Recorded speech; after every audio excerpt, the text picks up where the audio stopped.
সুপ্রিয় দর্শক, আসসালামু আলাইকুম। রিফা রান্না রেসিপি থেকে সবাইকে স্বাগতম। আমার আজকের রেসিপি হচ্ছে আলু আর আটা দিয়ে পকোড়া রেসিপি।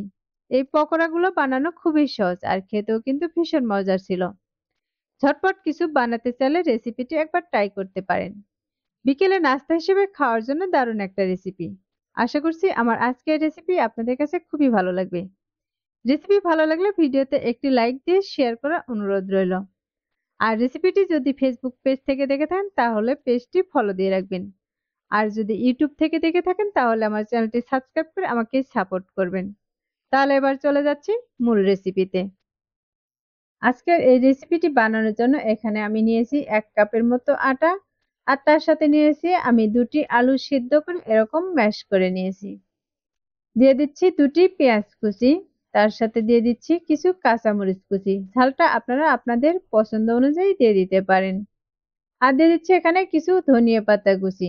নিয়েছি আস্ত জিরা কিছু আর তার সাথে দিয়ে দিচ্ছি পরিমাণ মতো লবণ। এখানে নিয়েছি কিছু কালো জিরা আর তার সাথে দিয়ে দিচ্ছি আমি ১ চা চামচের মতো ইস্ট। এই ইস্টটা দিলে কিন্তু এই নাস্তার ভিতরটা খুবই নরম তুলতুলে হবে। এখন সবগুলো শুকনো উপকরণকে আমি চামিচ দিয়ে ভালোভাবে মিশিয়ে নিব। প্রথমে কিন্তু শুকনো উপকরণগুলো মিশিয়ে নিলে ভালো হবে। এখানে এগুলো মিশিয়ে আলুর দোলা যেটা ছিল এটা কিন্তু আমি ভালোভাবে ভেঙে নিয়েছি। এখন এর মাঝে দিয়ে দিব আমি পরিমাণ মতো পানি। এখানে আমি হাফ কাপের মতো পানি নিয়েছি আর এই পানিটা কিন্তু পুরোটাই দিয়ে দিয়েছি। এখন চামিচ দিয়ে এগুলোকে ভালোভাবে মিশিয়ে নিব।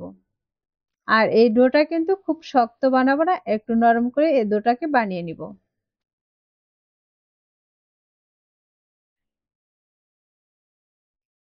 এখন আমি এর ভিতর থেকে চামিচটাকে উঠিয়ে নিব। আর এগুলোকে হাত দিয়ে আমি ভালোভাবে মথে নিব।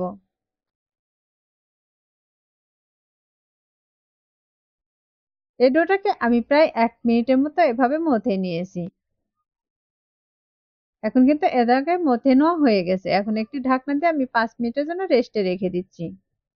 আর ৫ মিনিট পর আমি ঢাকনাটাকে উঠিয়ে নিচ্ছি। এই ডোটাকে কিন্তু আমি আবারও ১ মিনিটের মতো এভাবে মথে নিব।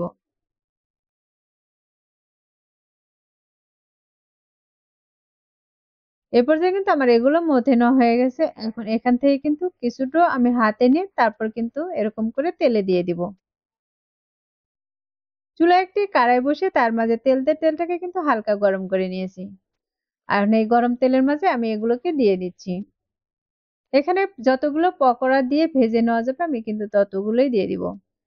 আর এই পকোড়াগুলো কিন্তু খুব বড় সাইজের করে দিয়ে দিব না, একটু মাঝারি সাইজ করে দিয়ে দিব। আর এগুলোকে কিন্তু প্রায় ২ থেকে ৩ মিনিটের মতো মিডিয়াম আঁচে ভেজে নিব। এগুলো দেয়া দেখে কিন্তু বুঝতে পারতেছেন এই তেলটা কিন্তু খুব বেশি গরম করে নিইনি।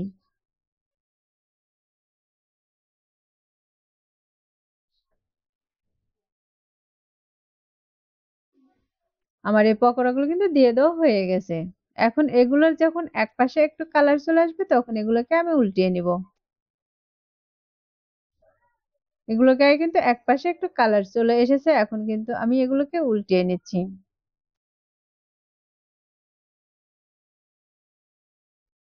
এই পকোড়াগুলো কিন্তু বেশ কয়েকবার এভাবে উল্টিয়ে পাল্টিয়ে ভেজে নিতে হবে।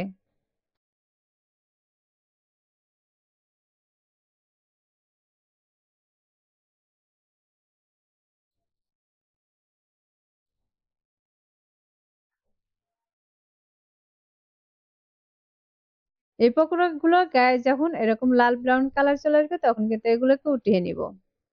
যেগুলো গায়ে একটু কালারটা বেশি চলে এসেছে সেগুলোকে আমি উঠিয়ে নিচ্ছি। আর বাকিগুলোকে কিন্তু আমি আরেকটু ভেজে নিচ্ছি।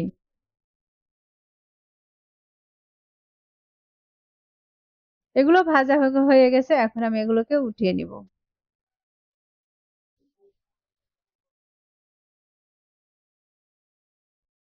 আমি সবগুলো পকোড়া কিন্তু তেল ঝরিয়ে একটি প্লেটে উঠিয়ে দেখিয়ে দিচ্ছি। এই পকোড়াগুলো কিন্তু আমি অন্য একটি বাটিতে নিয়েছিলাম যেন এর এক্সট্রা তেলটা ঝরে যায়।